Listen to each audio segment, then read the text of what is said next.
tindahan sa Quezon City Circle, nag-ikot ang Good News team kasama ang komedyanteng si Maybe para malaman kung may mga taong may magagandang kalooban na tutulong sa isang gipit sa pera na gaya ni Lola Zenaida.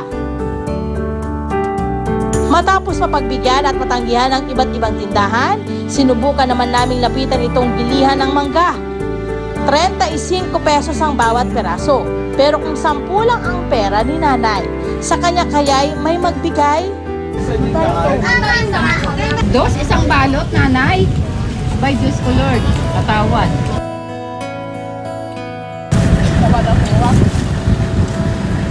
Magkano? 35. Pwede lang. Hindi po. 35 po yan eh. Ito, nakalagay pa dito. Ang aming akala, bigo na naman si nanay. Pero sa huli, ang tindera nagparaya rin. Sige, tidalahin mo na yan. Ito. Hindi po, sa'yo na. Salamat. Ang barya ni Lola, hindi na tinanggap ng nagtitinda. Ate! Ate! Natatandaan niyo po si nanay? Ako. 35 pesos yun, halos wala sa kalahati. Po, bilhin. Ibigay ko na lang kasi nga wala ng pera. Hindi, may 5 piso naman po siya. Okay lang po yun, ma'am. Dahil po dyan sa kagandahang loob niyo, ate, meron po kaming regalo galing sa Good News! Yehey! Palakpakan naman po natin si ate. Kahit 3 lang po tayo dito, palakpakan, palakpakan. Hindi lahat agad-agad nakapagbigay ng libre, lalo't mahirap na ang buhay ngayon.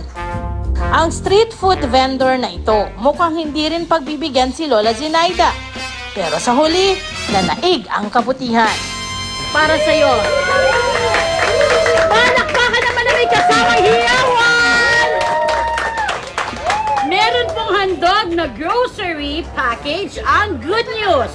Alam niyo yung show na Good News? Opo, ito po yung mapapanood sa GMA News TV para sa iyo, Mike. Dahil sa kabutihang loob mo. Pero syempre, hindi may iwasan na may tumanggi talaga kay nanay. Lalo't hirap ang iba sa buhay ngayon. Walang nagbibitang 8 din na tinapay. Dito nga 10. Ayaw mo naman ng 8. Ayaw mo na tayo magawa. Sa lahat ng binilhan niya, ito naawa ko sa kanya. Bagamat mahirap para sa ibang palampasin ang kakulangan ni nanay sa pera, marami rin ang naging mapagbigay.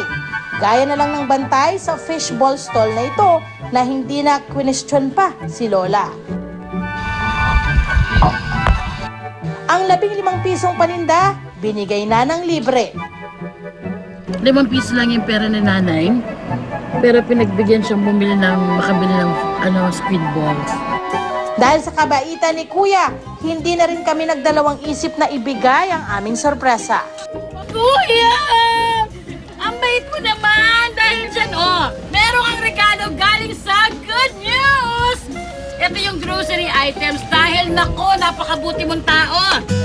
At ang lalong nakakukurot sa puso, ang tinderang ito na si Henry.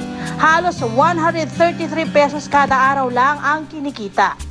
Ang tubong Leyte, lumuwas sa Maynila noong nakaraang taon sa pag-asang makatagpo ng magandang trabaho. Kailangan kong maghanap buhay. Kasi sa probinsya, wala namang ganong trabaho doon naman punta. Sa 4 na magkakapatid, siya lang ang lumuwas. At dito nga sa Quezon City Circle nakahanap ng pagkakakitaan. Pero hindi pala siya talagang tindero kundi isang dishwasher. Naabutan lang namin siyang bantay dahil ang kasama niya sa trabaho, pinagbigyan niyang magpahinga. Kasi ganyan po rin sa amin. Nangailangan ng tulong, tinutulungan. Nakabibilib ka, Henry. Maski ikaw mismo ay kinakapos, nagawa mo pang magbigay sa kapwa. Sa panahon ngayon na napakaraming bad news, nakatutuwang isipin na meron pa rin tayong mga kababayan na handang magbigay hanggat makakaya. Magsilbi nawa silang inspirasyon ng kabutihang loob at walang pinipiling panahon.